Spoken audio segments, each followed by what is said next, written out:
bagara. Laben oso argi dugu ze polizia eredu nahi dugun. Polizia komunitarioa. Gertuko udaltzaingoa nahi dugu.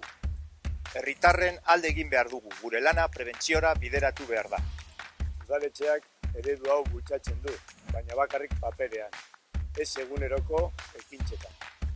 Hurbileko polizia bat nahi dutela diote, baina ertzaintzaren ereduari jarraitzen dion zuzendari ertzain bat jartzen dute.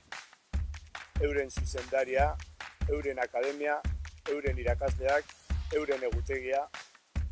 Egutegia aldatzea ertzaintzaren egutegiaren ia berdina ezarriz. Gauetan egotea lehenesten duena. Goizeko eta arratsaldeko zerbitzua murriztuz. Bilbotarrek duten beharrak betetzeko zenbat eta udaltzain gutxiago. Geure prestakuntza behar dugu, gure akademiak emana. Ez gara errepikatzeaz nekatuko, hau ez da gure eredua. Mozal legeari ez esaten jarraitzen dugu. Hautaketa prozesuak berreskuratu nahi ditugu. Udaltzaingoan asko dago egiteko. Laben lan egingo dugu defendatzen dugun polizia eredua errealitatea izan dadin. Bai baitakigu langile asko bat datozela ikuspuntu horrekin. Polizia euskalduna eta berdintasunezkoa gura dugu.